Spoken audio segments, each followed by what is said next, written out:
strategi untuk memotong rantai kemiskinan bagi para pekerja rongsok besi tua. Assalamualaikum warahmatullahi wabarakatuh. Jumpa lagi teman-teman di channel Tukang Rongsok. Ini adalah channel yang membahas tentang kegiatan tukang rongsok sehari-hari, termasuk juga dengan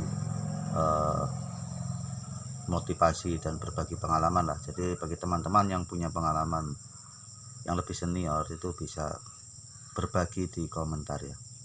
Dan saya sangat senang apabila teman-teman mau berbagi pengalaman dalam hal-hal rongsok gitu loh. Nah, kali ini yang saya bahas bukan tentang pencariannya teman-teman ya, tapi tentang kehidupan tukang rongsok.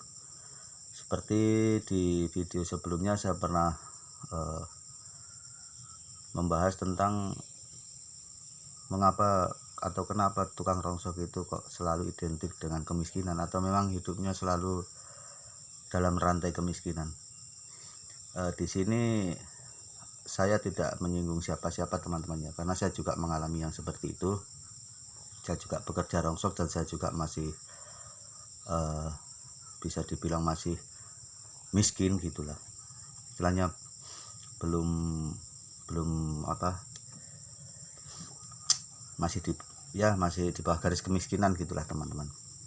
Nah, ini penyebabnya karena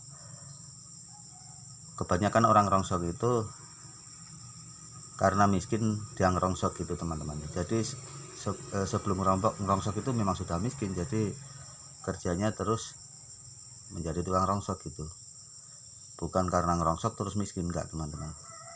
Karena kebanyakan orang yang mau kerja rongsok itu hanya orang-orang seperti saya ini yang masih susah secara ekonomi lah gitu, atau bahasa kasarnya masih miskin. Nah, di sini saya pengen teman-teman ya, pengen ngasih strategi lah, bukan menggurui ya teman-teman. Ini cuman berbagi pengetahuan lah gitu, siapa tahu ada manfaatnya. Nah, oke teman-teman, mari kita berjuang bersama-sama untuk keluar dari kemiskinan dengan pekerjaan sebagai tukang rongsok besi tua. Nah, di video hari ini banyak dari kita yang mungkin berpikir ya bahwa pekerjaan ini tidak memiliki masa depan. Namun sebenarnya ada banyak cara untuk meningkatkan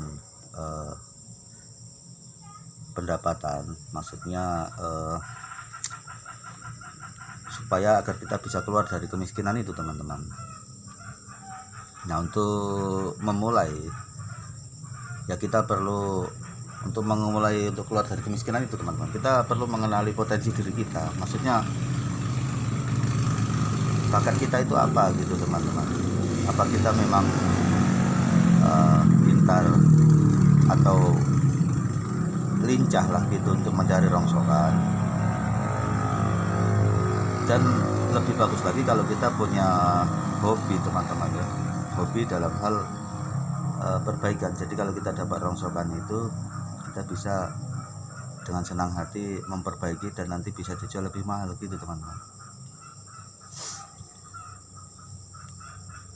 Jadi kita pertama itu teman-teman, kita kenali potensi diri kita. Tapi ini sebenarnya relatif lah, maksudnya yang penting kita berusaha ya, insya Allah akan ada jalannya untuk mencari besi tua itu. Nah, selanjutnya kita perlu meningkatkan keterampilan kita teman-teman. Jadi sudah sering saya bahas juga, penting bagi kita untuk bisa menyervis barang-barang rongsokan, karena harga jualnya akan berkali-kali lipat daripada dijual dengan harga kiloan. Misalnya ini teman-teman ya, bisa memperbaiki sepeda rusak itu sudah berkali-kali lipat daripada ditimbang langsung kalau kita bisa memperbaiki sepeda rongsokan yang kita beli di masyarakat itu, ditukar-tukar alatnya, nggak usah beli yang baru gitu teman. Belum lagi dengan mesin cuci, dengan dinamo air, itu kita terus coba meningkatkan keterampilan kita. Jadi kita nggak semata-mata dapat barang langsung dijual kilo itu enggak teman-teman. Kita coba untuk memperbaiki, kita tingkatkan kualitasnya, kita tambah keterampilan kita. Semua itu bisa dipelajari, yang penting kita mau lah gitu teman-teman. Jadi kita bisa meningkatkan pendapatan kita kalau kita bisa menjual barang yang masih bisa dipakai, asalnya dari barang rongsokan yang kita kilo kemudian kita perbaiki akhirnya bisa menjadi barang bisa dipakai. Nah begitu teman-teman ya. Kemudian ini juga nggak kalah penting teman-teman ya, karena biasanya kita itu sumber penghasilan itu dari ngerongsok saja. Ini cukup berbahaya. Karena saya bilang berbahaya apa teman-teman, karena ngerongsok itu hasilnya belum pasti, maksudnya kita keluar itu belum tentu dapat barang banyak, jadi sangat beresiko bagi kita yang tidak punya penghasilan lain. Nah, bagaimana caranya kita mencari amannya agar kita tidak terlalu beresiko itu, yaitu teman-teman kita cari penghasilan sampingan lah istilahnya, selain ngerongsok gitu maksudnya. Tapi jangan sampai terlalu jauh teman-teman ya, maksudnya gini, kita cari besi tua terus penghasilannya cuma dari besi tua, nah itu kita cari usaha lain, itu jangan terlalu jauh beda dengan usaha kita itu ya. Bisa jadi yang cocok itu kita sambil menjual sepeda bekas, mesin cuci bekas, kompor bekas, itu kan masih ada hubungan dengan rongsokan. Jadi maksud saya begitu teman-teman. Atau kalau yang bisa sambil keliling cari rongsokan itu sambil bawa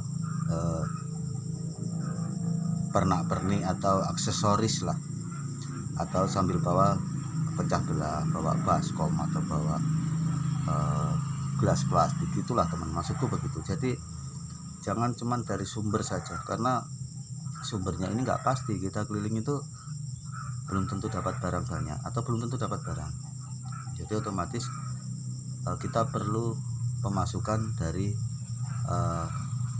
usaha lain gitu. Tapi usahakan yang berhubungan dengan bidang rongsokan. Bisa juga sih, maksudnya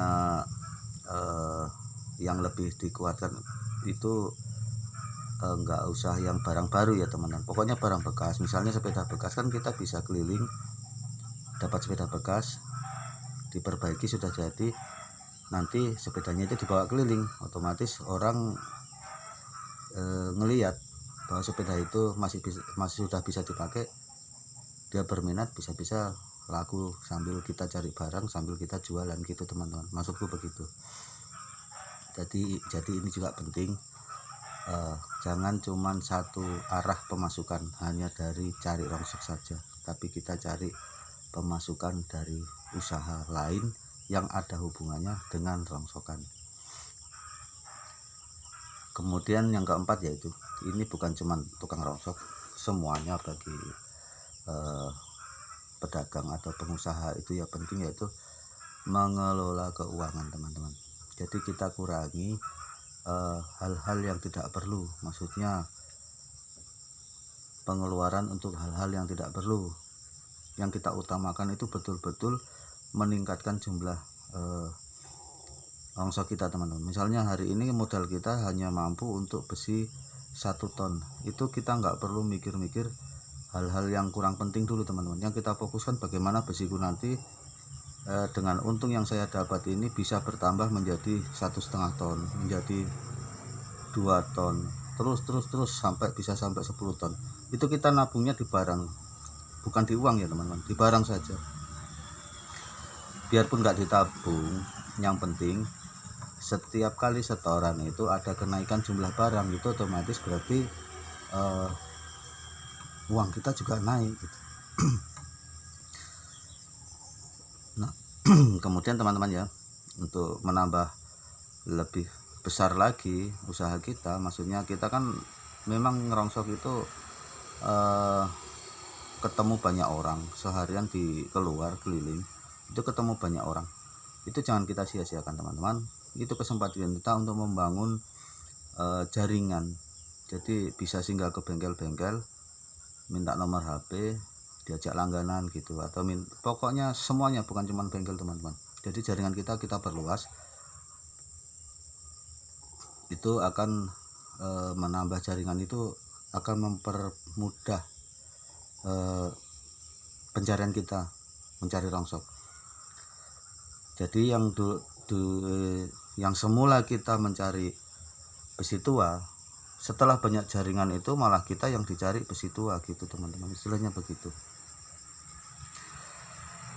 Jadi kesimpulannya begini teman-teman, kenali potensi diri, tingkatkan keterampilan, kelola keuangan, tingkatkan jumlah barang ya teman-teman, kurangi dulu pengeluaran untuk hal-hal yang tidak penting, membangun jaringan. Insya Allah dengan waktu yang tidak terlalu lama kita akan keluar dari kemiskinan, dan insya Allah kita bisa sukses dengan kerja rongsok.